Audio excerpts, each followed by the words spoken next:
Namo tassa bhagavato arahato samma sambuddhassa. Namo tassa bhagavato arahato samma sambuddhassa.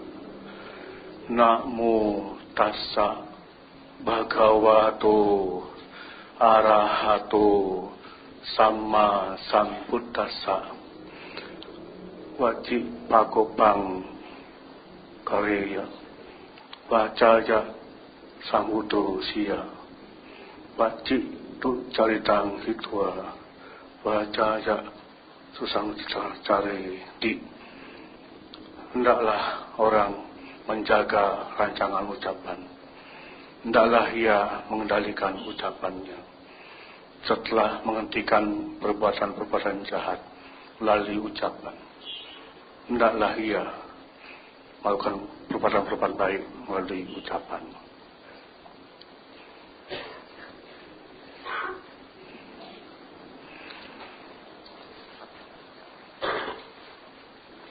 Bapak, Ibu, saudara-saudara yang berbahagia dalam Dhamma, selamat pagi. Selamat berjumpa pada hari terakhir tahun 2017 untuk menutup tahun yang kita memang pasti tunggu-tunggu untuk datang untuk menutup dan besok akan menyambut tahun baru. Dan terlihat, terdengar juga di berbagai tempat untuk perayaan-perayaan Olen New, istilahnya yang populer dari bahasa Inggris itu, tutup tahun dan nyambut tahun baru, disiapkan dengan berbagai macam cara-acara yang akan memeriahkan pergantian tahun. Dan hari ini, hari Minggu, paling unik sebab kalau akhir tahun seperti Senin, Selasa dan seterusnya itu, yang lain hari lain itu tidak terlalu unik. Tapi hari Minggu adalah penutup minggu terakhir tahun 2017, penutup bulan terakhir tahun 2017, dan hari terakhir juga 2017 minggu. Besok sudah hari pertama, Senin merupakan hari pertama setiap minggu, dan hari pertama untuk tahun baru, hari pertama untuk bulan baru 2018.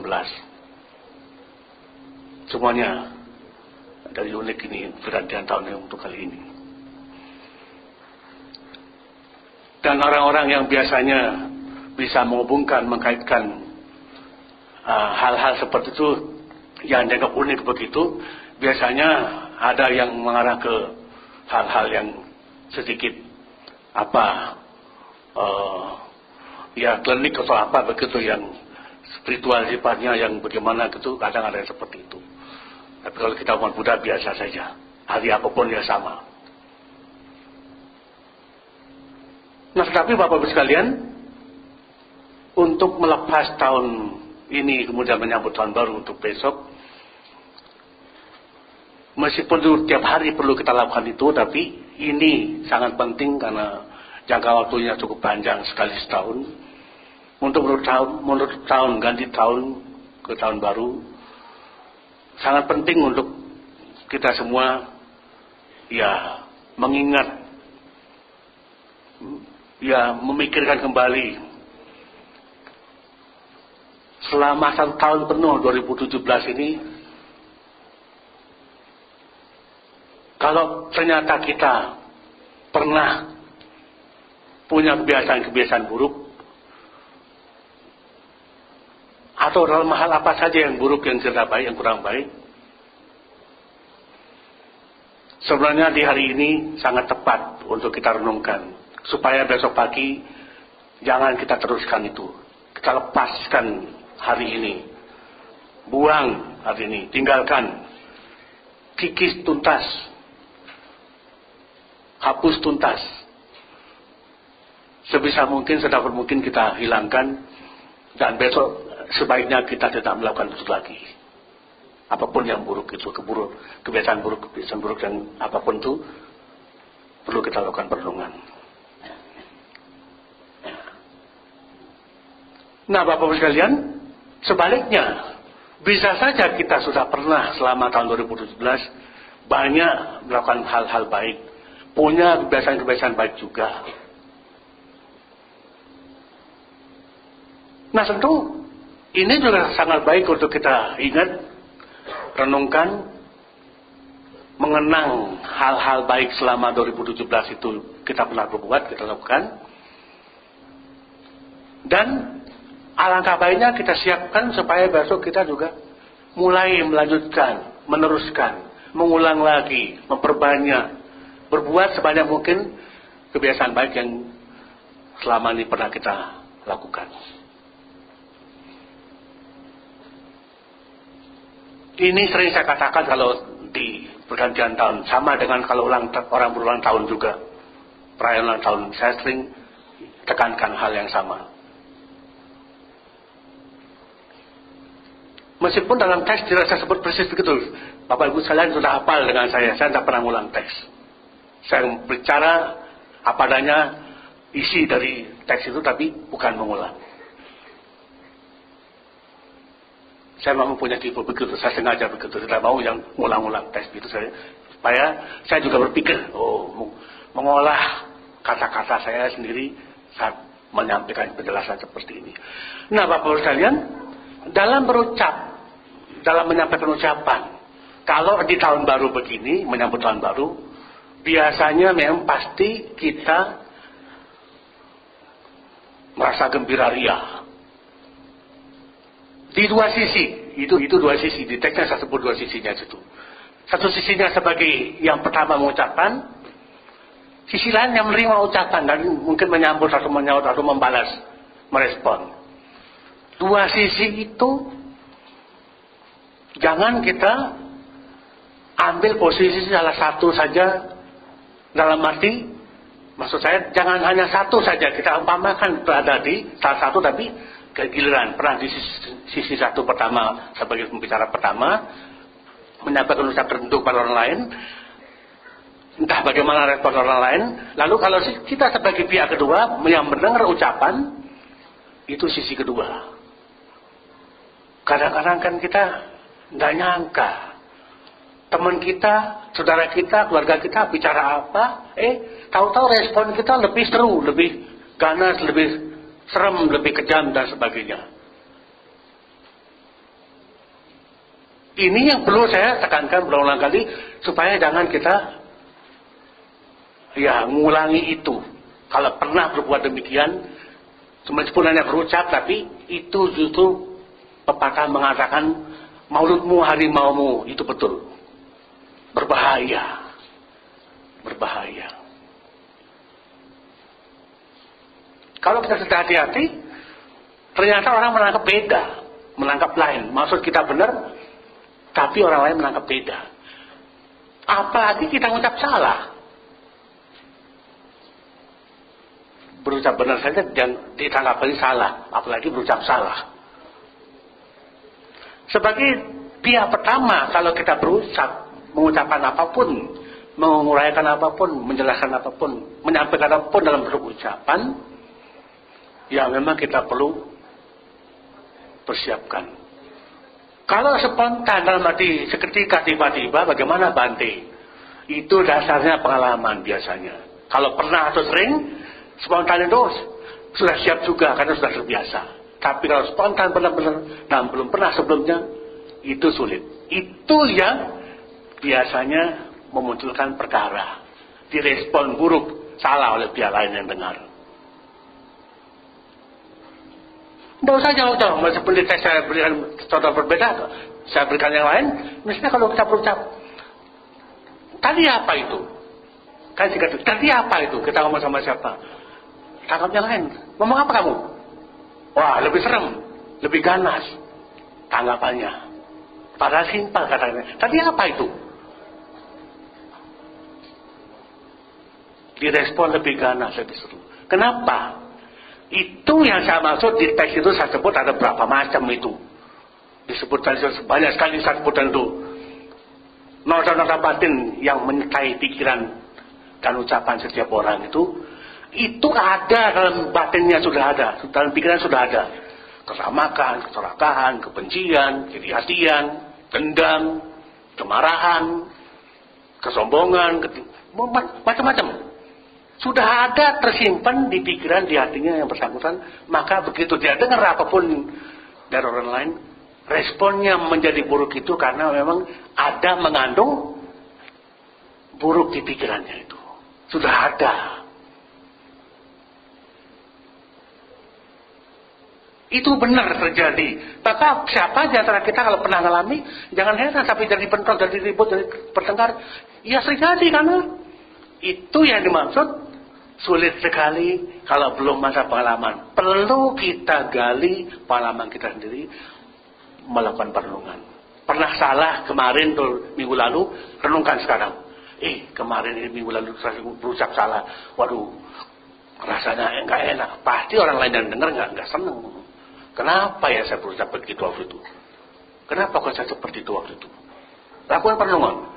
Kalau bisa melakukan perenungan hari ini, besok, lusa dan seterusnya, seharusnya diingat lagi itu. Oh, berubah. Jangan teruskan kebiasaan buruk itu.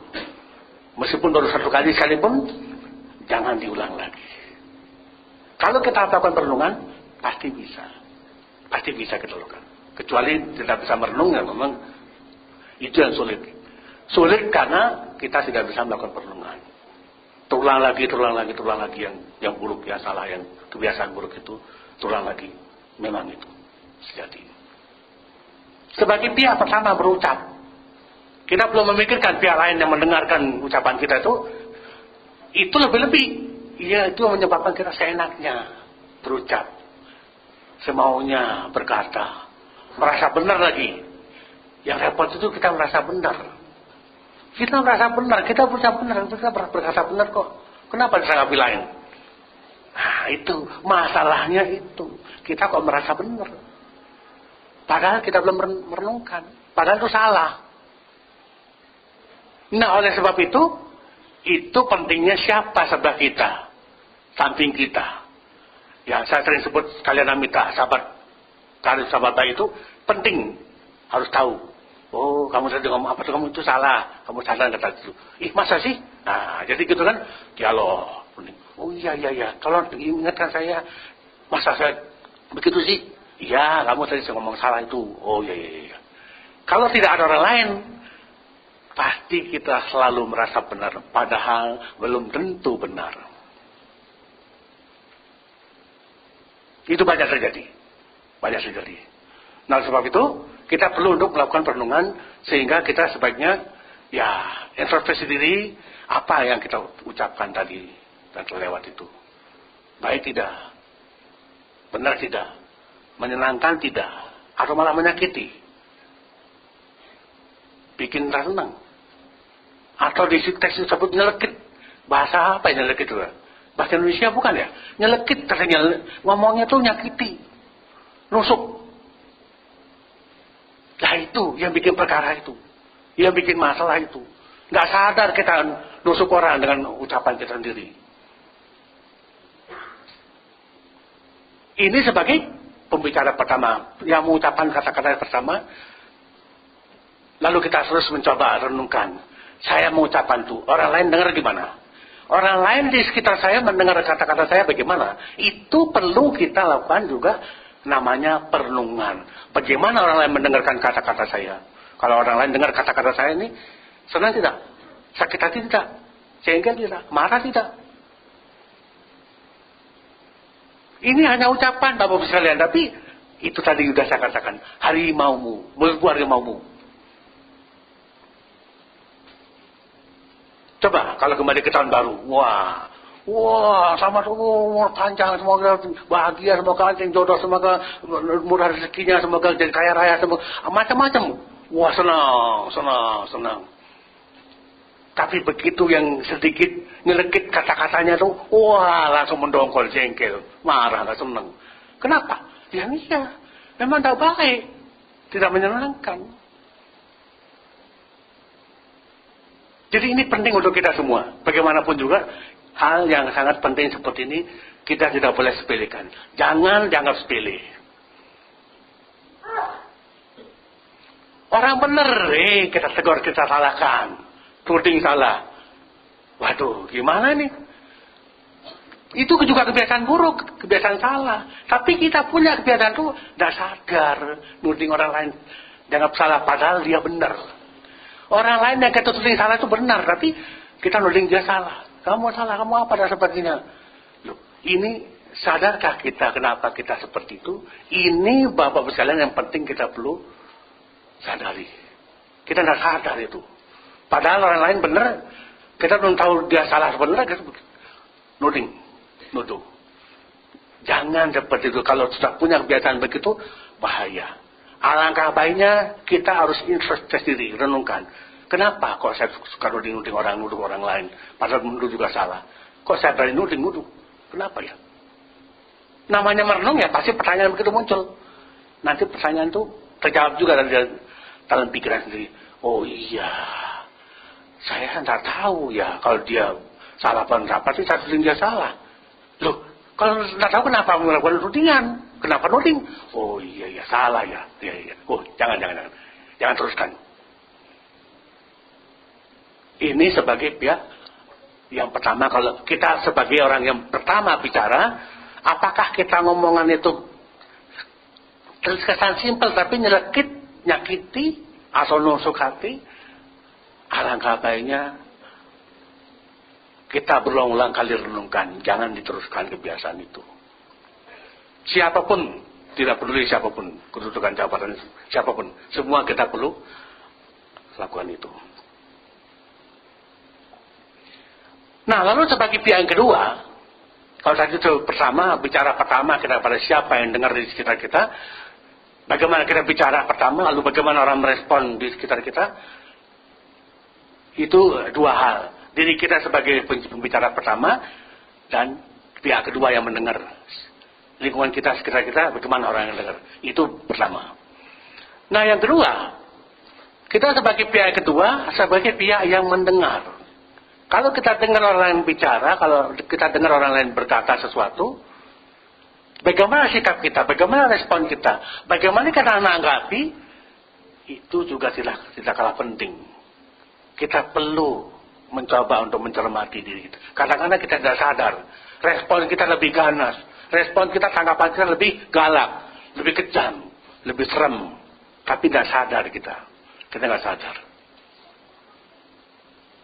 Itu sering terjadi, akibatnya jadi saut menyaut kan.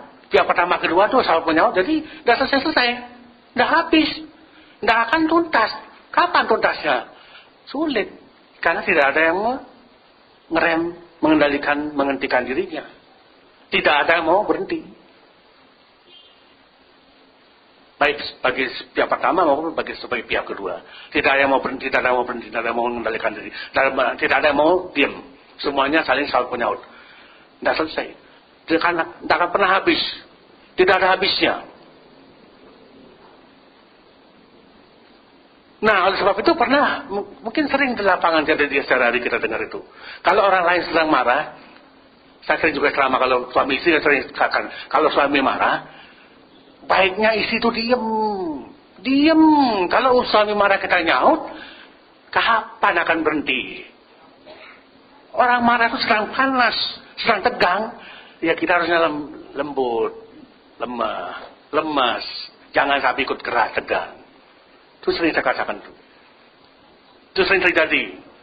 Apa saja, bukan cuma suami istri, teman, sahabat, guru, murid, sama. Kalau orang lain sedang marah, mendingan kita diam saja. Tapi kalau nyaut, benar atau salah sautan kita, tetap yang bersangkutan tegang begitu, panas begitu, tambah panas. Itu sering saya katakan. Nah, oleh sebab itu kita sebagai pihak kedua. Di sini dari pihak kedua kan, suami marah atau sebaliknya lah, istri marah. Kalau istri marah, sebagai suami ya diam. Apa yang harus saya lakukan kalau istri saya marah ya? Wah, diam saja. Tapi kalau apalagi sautan kita lebih serem, kenapa kamu marah? Ya enggak sanggup, enggak mau dia terima itu. Wong dia lagi sedang tegang, disuruh ditanya begitu, ya sampai marah lah dia. Kan begitu. Jadi ya kita juga perlu berpikir sebagai pihak kedua yang mendengarkan orang bicara atau kata-kata orang lain, siapapun itu, kita perlu jaga sikap. Kita perlu kendalikan sikap kita. Kita perlu ya ngerem. Alangkah baiknya tidak banyak ikut bicara. Dan itu tidak mudah. Tidak mudah. Itu tidak mudah. Biasanya yang lebih mudah tuh respon cepat. Wah, ngomel, wah ngantem balik. Biasanya ngantem balik. Biasanya yang cepat itu ngantem balik. Apa ngantem balik? Kalau ngomongannya apa? Tegang keras. Dia ngantem balik itu maksudnya dicaci maki balik, dimarahi balik, dituduh salah balik. Biasanya yang lebih cepat muncul itu. Kalau kita tidak pernah menyadari, ternyata langkah kita salah, kita tidak sadari. Mari kita lakukan perenungan untuk hal itu. Apalagi di tutup tahun dan besok kita masuk tahun baru, alangkah baiknya jangan kita biarkan kebiasaan-kebiasaan buruk yang setelah lalu itu malah kita kembangkan, kita tingkatkan. Jadi ditambah-tambah lagi, jangan.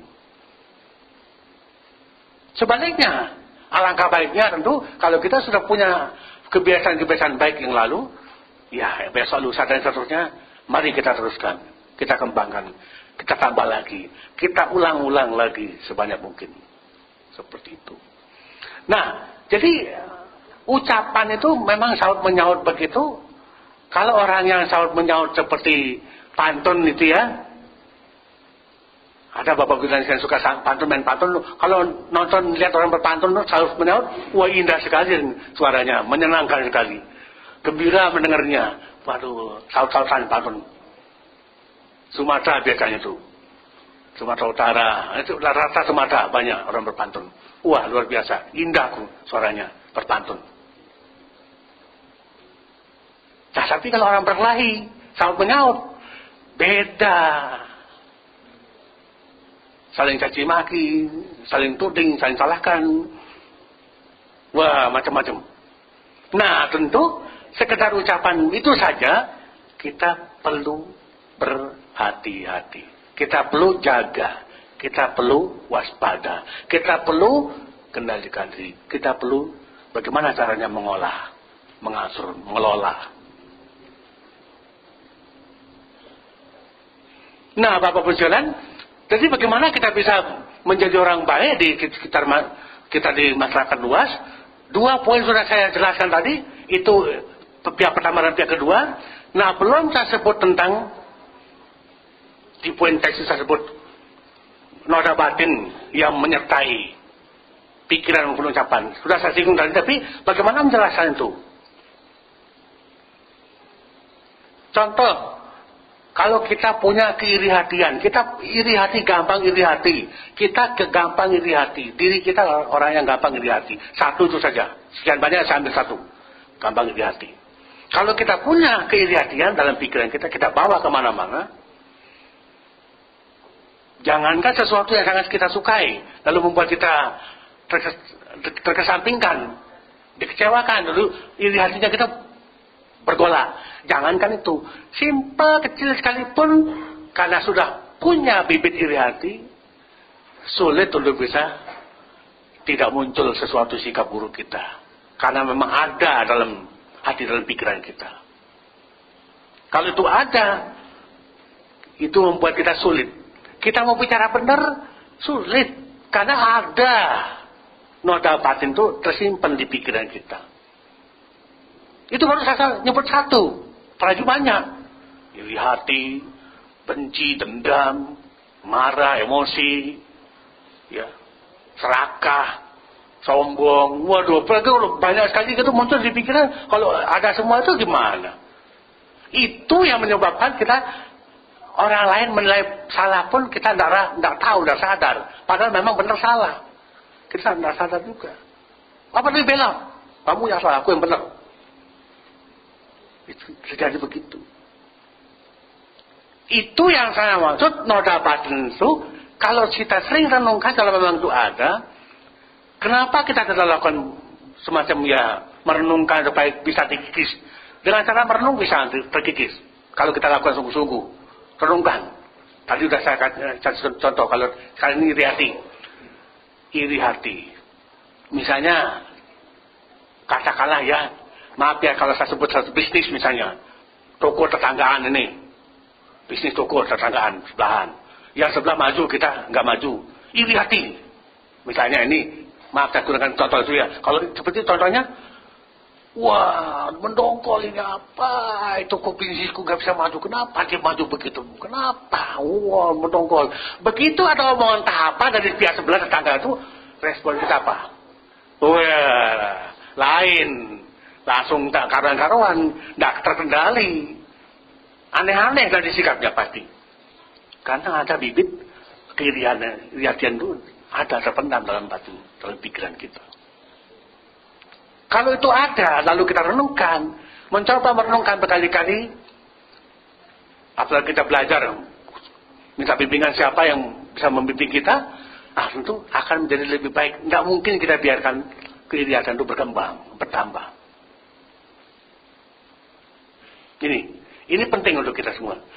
Apalagi kalau yang lain itu ada, misalnya di situ ada kesombongan, ada kecongkakan, ada keserakahan, ada apalagi itu kebencian, dendam, ya, macam-macam. Kalau itu sampai kita tidak sadari dan ada dalam batin kita, dalam pikiran kita, itu yang membawa perkara hidup kita menjadi tidak pernah damai, tidak pernah senang.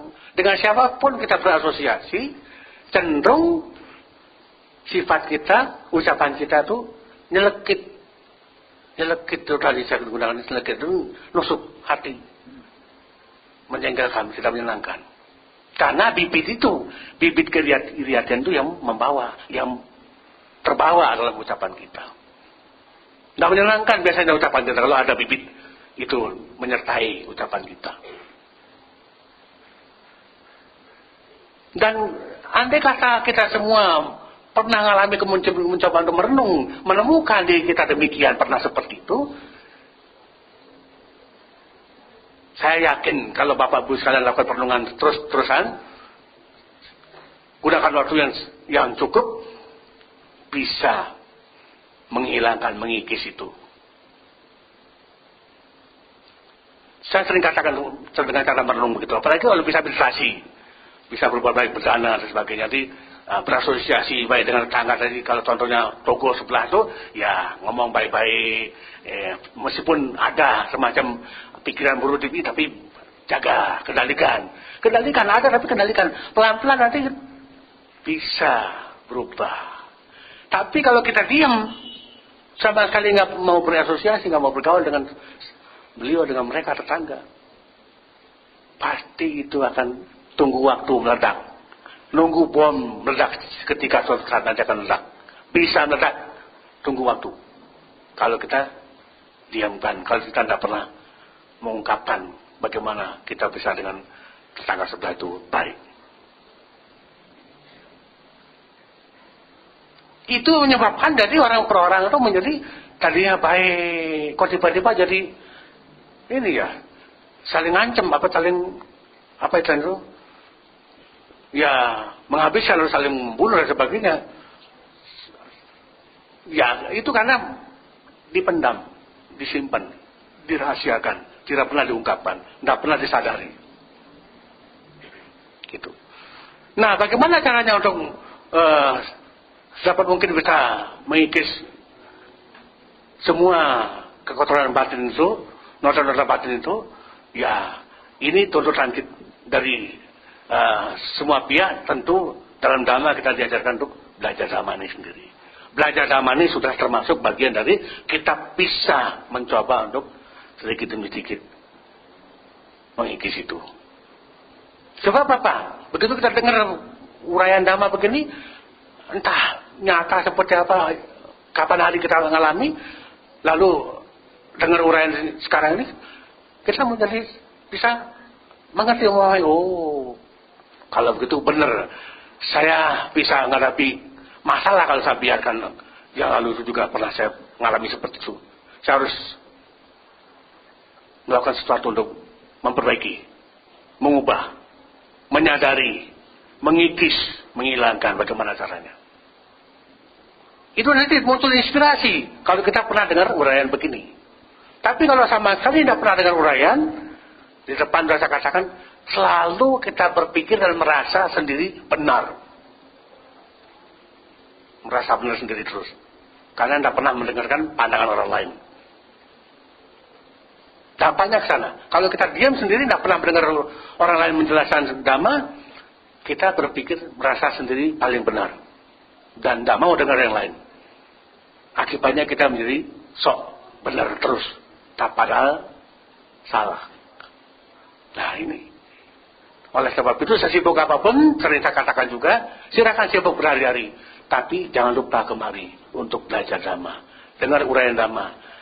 Mengerti, belajar dhamma, mengerti dhamma, memahami dhamma. Sehingga kita bisa menjaga sikap hidup kita sehari-hari. Menjadi lebih baik dari hari sebelumnya. Gitu. Nah, karena ini ajaran Buddha, guru kita mengajarkan dhamma seperti ini. Bila mana dalam praktik kita mengalami satu perubahan kemajuan, itu tentu bisa menumbuh kembangkan keyakinan pada diri kita sendiri. Pada diri kita sendiri bisa tumbuh berkembang keyakinan. Karena kita sadar, guru agung kita mengajarkan itu, benar ya. Terus saya ngalami, iya betul ya.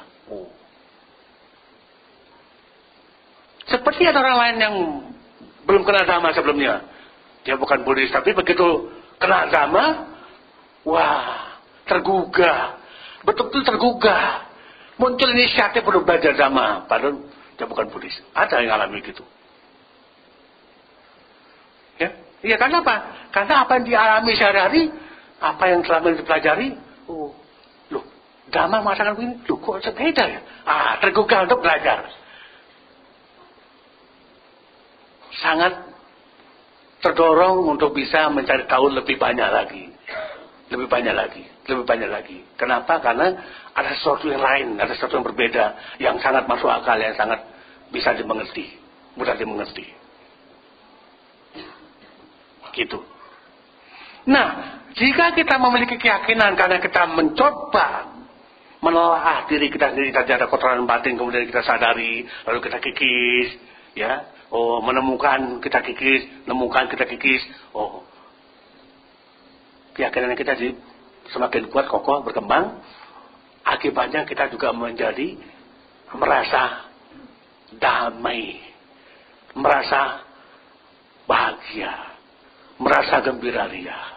Hidup kita menjadi merasa bahagia. Kita bisa ngalami demikian. Tapi kalau kita tidak pernah melakukan pelajari, mencari tahu sesuatu yang perlu diketahui, disadari, dikikis, dibuang, kemudian kita ganti dengan yang lain yang baik, kita tidak akan pernah bisa merasa berubah dan berkembang maju. Itu tidak akan pernah. Itu terjadi pada orang yang di depan saya katakan merasa dirinya benar terus. Karena tidak pernah mau dengar yang lain, tidak pernah mau berasosiasi dengan orang lain, merasa dirinya paling benar terus. Itu berbahaya. Itu akan membawa masalah bagi dirinya sendiri. Dia akan sulit cocok dengan siapapun, karena dia sendiri merasa benar sendiri terus. Itu akan sulit hidup dia sendiri. Tapi kalau kita bergaul, berasosiasi dengan yang lain, kita kalau ada benar, kemudian orang lain puji, buat kita semakin gembira, ya jaga kesombongan di situ. Tapi kalau ada salah, kita dicela, dikritik, sadar juga, yuk perbaiki diri. Itu yang benar. Jadi kalau kita bergaul, berasosiasi dengan orang lain, pasti ada sesuatu yang dilihat oleh orang lain yang kita sendiri tidak tahu, yang kita sendiri tidak bisa lihat. Orang lain yang bisa lihat menunjukkan kepada kita.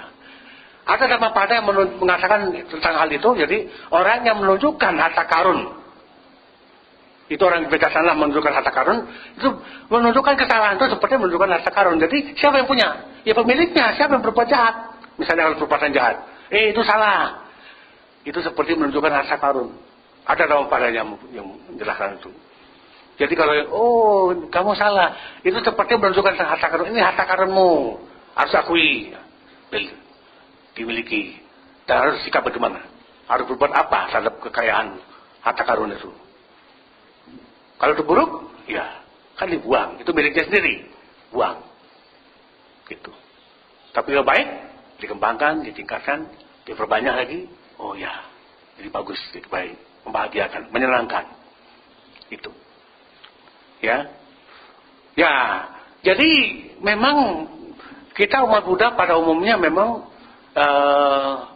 ya semua pasti ingin hidup bahagia, ingin hidup damai, tenang, tentram, tapi kita tidak bisa mendapatkan itu semua tanpa mempelajari hal-hal buruk, hal-hal yang kurang baik ada dalam diri kita sendiri. Kita tidak bisa langsung menjadi baik, bahagia gitu tanpa melalui lika-liku yang banyak persoalan yang kita lalui, yang kita ya terima, yang kita hadapi dan sebagainya. Ya. Nah, itu Bapak Ibu sekalian yang penting untuk kita semua. Jadi, bagaimana caranya kita bisa menyambut tahun baru, kegembiraan, kebahagiaan itu menjadi bagian dari hidup kita yang membuat kita bahagia. Tapi jangan lupa ada hal-hal tertentu yang harus kita ingat. Jangan sampai kita lupa, lalu bahagia itu tahu-tahu ada sesuatu yang kurang baik dan sebagainya. Nah, beda dengan kalau ada yang mengalami kematian, itu beda lagi. Tapi maunya gembira dia, ada yang meninggal dunia, sedih, itu ya sudah jelas itu. Tapi yang saya maksud tadi itu bukan kematian. Kita hura-hura gembira dia, tahu-tahu anak kita siapa yang tidak tahu kemana, kita biarkan, kita abaikan. Itu jangan terjadi. Kita mengabaikan, kita lupa. Jangan sampai itu yang terjadi. Ya, kalau kematian ya otomatis umat Buddha ya harus bagaimana caranya menerima tuh nyata. Tapi yang saya maksud selain itu, lah kita perlu bergembira ria, bahagia. Loh, ternyata kita kok tidak ingat ada sesuatu yang perlu dipertanggungjawabkan, yang harus diperhatikan, yang harus dijaga, dirawat dan sebagainya. Itu banyak kejadian orang tua, anaknya entah kenapa bagaimana. Nah, jangan sampai itu yang terjadi.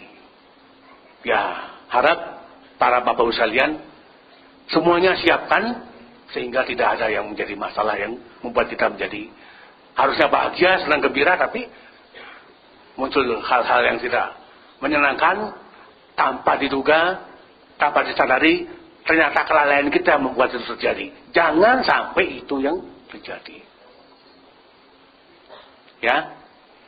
Nah, ini yang perlu saya sampaikan. Semoga apa yang Bapak Ibu sekalian pikirkan untuk melepas tahun lama 2017 ini tengah malam, kemudian menyambut tibanya tahun baru 2018, semuanya tentu harus dengan ya kesiapan mental, kesiapan batin, kesiapan diri yang memang sudah siap siaga. Itu sangat penting.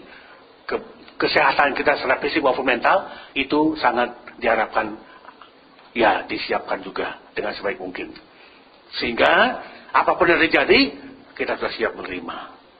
Ya, tapi ya lagi-lagi tetap paling penting itu soal keluarga. Tadi saya katakan kalau semua siap kemudian hadapi semua jalan dengan kegembiraan, dengan bahagia, ya tentu itu yang memang diharapkan. Tapi kalau sampai kita abai terhadap hal-hal tertentu, kita hanya fokus pada hal-hal tertentu yang lain, akibatnya kita menjadi mendapatkan ketidaksenangan yang tentu kita tidak inginkan. Jangan sampai itu yang terjadi. Ya, semoga Bapak-Ibu sekalian berbahagia melepas tahun baru, tahun lama 2017, dan nanti akan menyambut tibanya tahun 2018. Selamat meninggalkan tahun 2017 dan selamat menyambut tahun baru 2018. Semoga kita semua selalu sejahtera, damai dan bahagia. Sampai sata bawantu sukitata.